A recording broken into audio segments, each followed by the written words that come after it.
Good morning, everybody. Welcome to the Unit 4 of Module 3, Managing Religious Diversity. In this unit, we will discuss Hinduism, Buddhism, and Sikhism in the perspective of healthcare. So, let's start from Hinduism. Hinduism is the third largest world religion in the world in terms of the number of followers. It is a group of religious beliefs practiced mainly in the Indian peninsula. Looking at the evolution of this religion, so between the second millennium and the first centuries of the first millennium, there was a period of Vedic ritual in Hinduism called Vedism. Vedism is the oldest Indian religion and was characterized, among other things, by the fact that there was no images of deities and temples. Worship consisted in making offerings to the deities. The sacrifice was made in the open air and was usually a cow, bull, ram, horse, etc. The sacrifice was a thanksgiving but also a supplication. It was begged for material and spiritual. Later from Vedism emerged Brahmanism, whose name is derived from the word Brahman, sacred knowledge, medical power inherent in the formula. The origins of Brahmanism are linked to the creation of texts called Brahmans. It was 17th century before Christ. Brahmanism developed a system of social states, a belief in the passage of soul, salvation, and the law of Karman.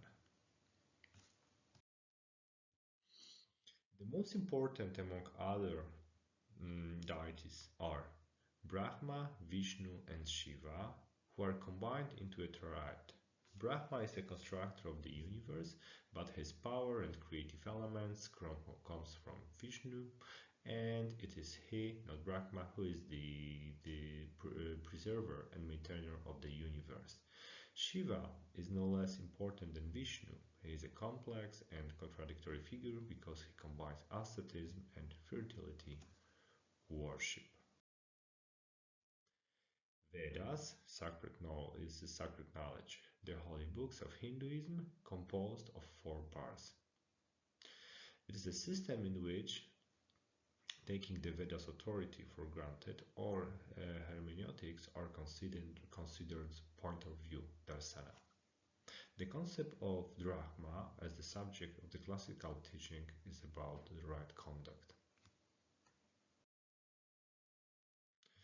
There is a very important syllable which symbolizes Hinduism. Om Om is a mantra, a vibration, most often chanted at the beginning and the end of the yoga class.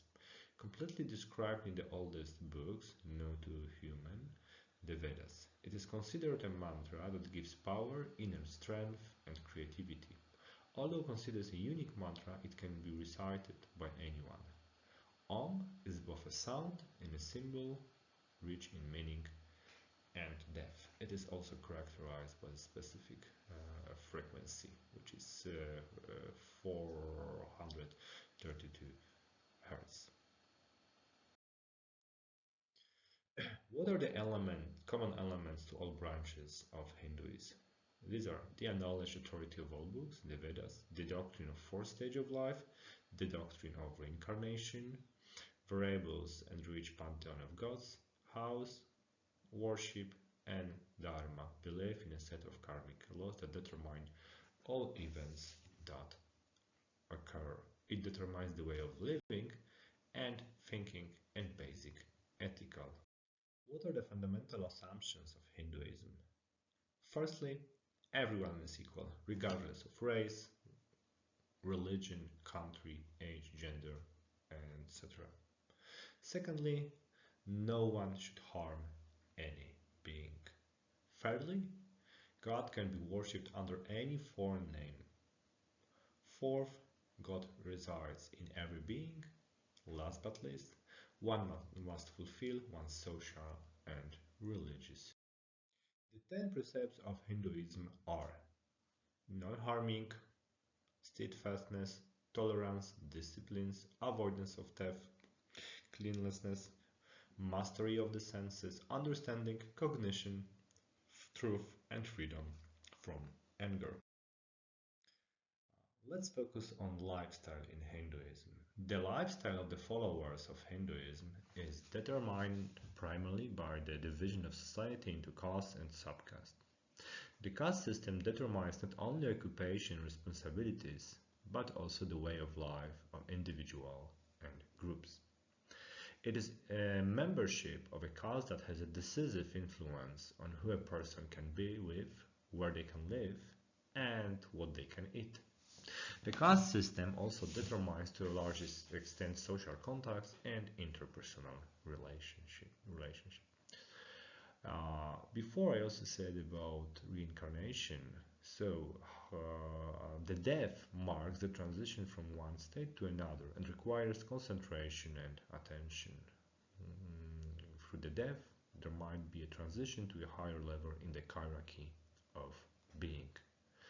Depending on the way of life, the more noble and righteous the life, the greater the chance of liberation from the cycle of successive incarnations. As for animals in Hinduism, of course, there is a relevance of cows, the embodiment of the divine universe and the symbol of Indian nations.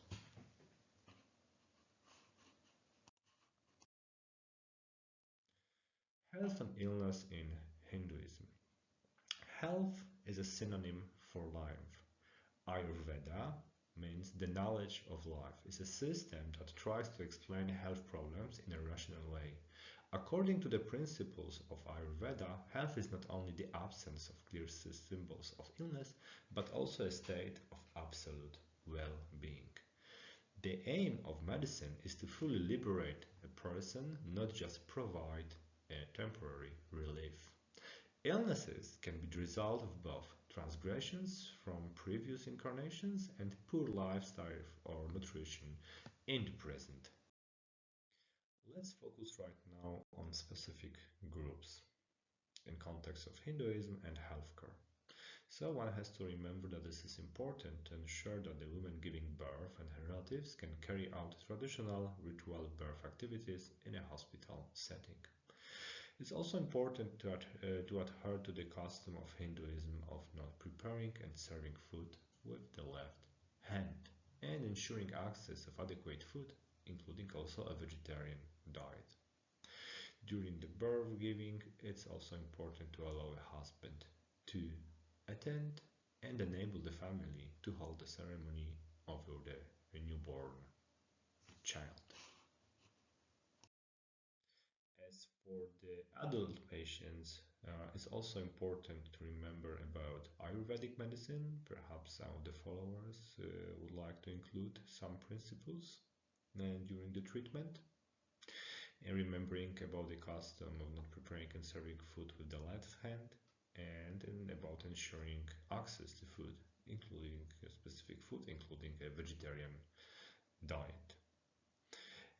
While being hospitalized, it is also important to allow a patient to perform worship rituals and to ensure compliance with hygiene rules by the patient and his/her family. As for the dying patient, remember about ensuring that the patient's relative can perform the ritual activities connected with death. Also allow the execution of the post-mortem toilet according to Hindu custom and ensure that a suitable place is prepared for the relatives accompanying the dying